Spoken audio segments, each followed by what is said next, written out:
Hi everyone, today we will be talking about Arizona's language development approach by Miss Bonavero. So who are EL students? In the state of Arizona, English learners, also known as ELs, are students whose primary language is not English. They might come from a different country, so these students do not speak English as their first language. They will learn it instead through time in school and through specialized instruction.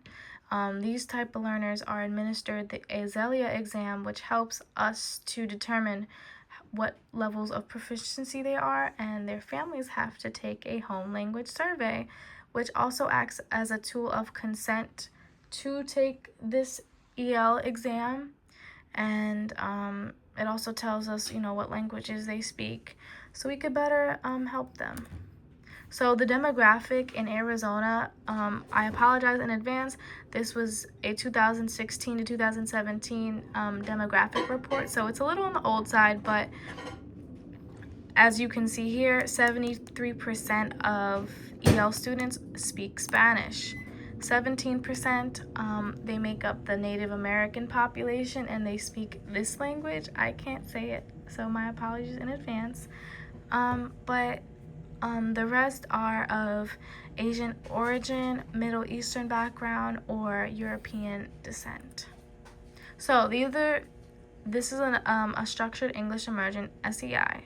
So within the state of Arizona, structured English immersion is a type of teaching approach that helps students speedway into learning English. So they use very minimal native tongue to speak to the kids. Instruction is given in English the majority of the time.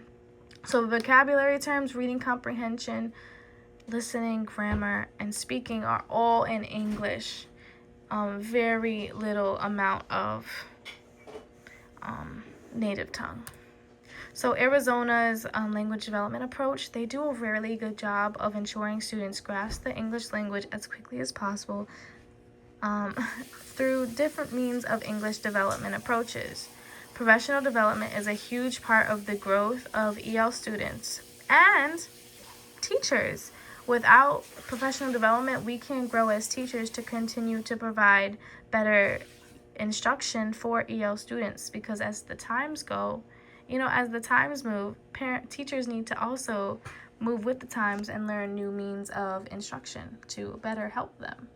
Assessments are also really good, and as Arizona does a very good job of assessment taking. It holds their schools accountable at ensuring that the data that they have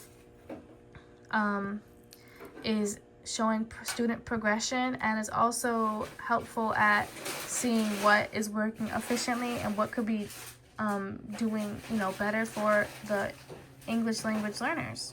So the SE model is also another model that Arizona schools use to speed run English language learning. So like I said before, they use very little native language usage. They also have English language proficiency standards, which is scaffolding, and it helps them, like the learners, develop their social emotional skills and their English language skills. And their focus is on reading, writing, listening, and speaking.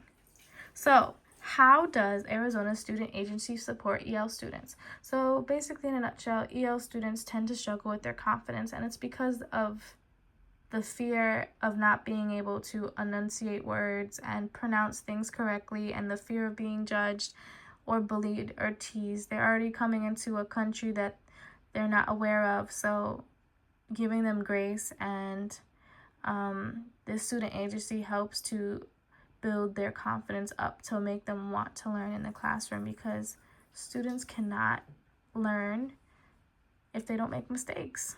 And we need to show that our EL students that it's okay to butcher a word. That's how we grow and become better.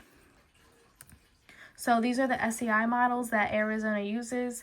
They have a newcomer model, and these are for students who have just arrived in Arizona schools, and they help to acclimate the student into American school norms and gets them exposed to like the school life and helps them transition into mainstream classrooms. The 2-hour model is a method that helps EL learners learn. So they're pulled out for 2 hours a day, and these bite-sized amount of time helps them learn, the English language while also being able to spend the majority of their day in a mainstream classroom. So they're not, taken out of their classroom for a long time. The pull-out method, though, I would say is more intensive, because it pulls out the student for the majority of the day. And these EL scholars receive specialized instruction, which promotes English language skills very quickly, because they're in the classroom for a long time. So they're pretty much in, they're pulled out for a long time, and then they're, in their mainstream classroom for less time, as considered the 2-hour model. So the 50-50 DLI model is a very good one, which I personally like, and they really reinforce bilingual students, so they don't want them losing their native tongue. So they teach both 50% in English and 50% in the native tongue of the student, and that helps to ensure that the students keep their home language, which is a part of their identity. And we don't want students to lose their home language, because if you don't use your language, you lose it, and we want to maintain both languages. So this model right here is very, very good. So the EL program eligibility requirements in Arizona. These program requirements are made to ensure that families have a big say in what their child is allowed to do. So families must complete a home language survey, and this survey will allow the student to be assessed using the Arizona's English Language Learners Assessment. So like I said before, home language survey is given to families. They sign it, they give us permission, then their child can take the test, and then the results of the test are to be shared to the families, and then they go on for there. If a parent wants to opt in, they can they could let their child join the program with their consent. But if they don't, that is something that Arizona also has to respect. What accommodations do EL learners have for the Azalea? Okay, so they have frequent breaks, they have extra time. The test can be either given in a small group setting or individualized setting to prevent and minimize distractions. And then test directions are bite-sized, and the verbiage is easy to understand. So the language is not hard, it's not made to trick them, it's just made to see where they are at proficiency-wise. And the test directions can be read repeatedly again and again to the test takers. So what rights do parents and guardians have over EL services?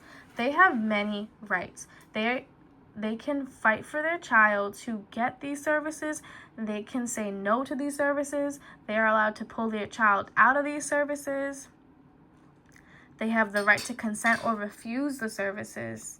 So parents of eligible EL students do have many rights that Arizona schools must respect and take account for.